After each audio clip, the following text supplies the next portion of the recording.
What's going on, everybody? I'm back with another video. This video is going to be looking at Manchester City and Pep Guardiola's game model for this year in possession, and specifically how they create free players in midfield by overloading the midfield areas in the central three corridors with 5 players. Now, before we get into the tactics behind Pep Guardiola's Manchester City, check out both my books. There's links in the description below, and be sure to subscribe to the channel to keep up to date with this new app. I'll be releasing it soon and give a bunch of free giveaways that people can try it. We're still working on a few bugs with the company, but it should be out soon and it'll be affordable and easily accessible to everyone. So now let's get right into the tactics behind Pep's Manchester City of this year. So as we see, we have 2 central defenders, which can be followed by wide fullbacks, which can change depending on who they go with and who they're playing. Sometimes we'll see a central defender jump into midfield or a fullback invert, but they'll always create width through one player and typically have 3 players centrally in front of their 2 narrow central defenders. So what this will do is it allow the 10s to create partnerships with these wide players in the midfield 3 in front of the central defenders. So then we'll have our 2 10s between the lines and Erling Haaland pinning 2 central defenders. So as we circulate possession and the team out of possession looks to lock on and press diagonally against the ball, the wide midfielder will have to decide whether he stays out wide to track the runner, which he might because he's a fullback, so it'll be directly oriented. It'll be an easy solution to just have him stay wide. We'll have our midfielder jump to the deeper right-sided player in this flat 3, and then we'll have our 2 players shift across. Now right away, we can see some of the targets for Manchester City. We can look to create 2v1s, as we see here, against midfielders of the opposing team's line. And how we can do this is if we use the full width of the half space on the ball side, we can have our 8 or our 10 play between holding midfielders of the 4-4-2, and we'll have our player from our flat 3 deeper in front of our central defenders.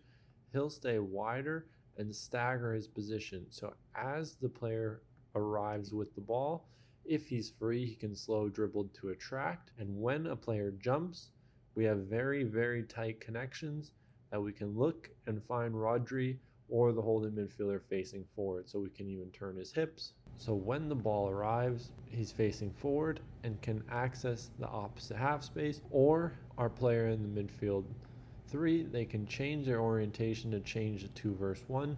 So now they have 2 players in the holding midfield role, and they can then create tighter connections and access the far side even quicker with more control.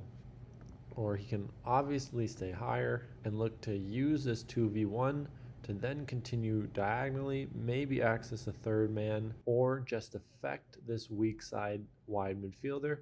So when the ball goes, he can separate this gap between midfielders of the opposing team, find the player diagonally, and allow them to progress. But now we're going to look at the ball side and some of the dynamics between players on the ball side. So if we have our players locked on, our 2 forwards or our 9 and our 10 are looking to cut off circulation around. Now the deeper 3 players, they can then stay slightly higher and change orientation. So if the players get very man oriented and this is too vertical of a pass and the 3rd man option isn't on, they can even switch their heights. So now the player receiving in front of the 2 holding midfielders will cause a very different effect. So it could draw him towards the ball, allow for a Kevin De Bruyne blindside movement, and progress diagonally. And now when we see players turning their hips, it'll make a lot more sense. So the player receiving facing diagonally are 2 central defenders staggered, covering, creating asymmetric 3 in the back, giving these 2 players a hard time to deal with, but we can look to play diagonally and create diagonal access to the half space with our fullback joining if we need a release outlet in behind. And then if the fullback jumps, we always have runners in behind coming across defenders, and as we said, our fullback advancing and joining the attack. But it all starts with the 2v1s around the midfielders in very specific ways. So now we're just going to reset. And what makes it so difficult with these very narrow midfield players, creating almost of a midfield 5, is the pinning of Erling Haaland.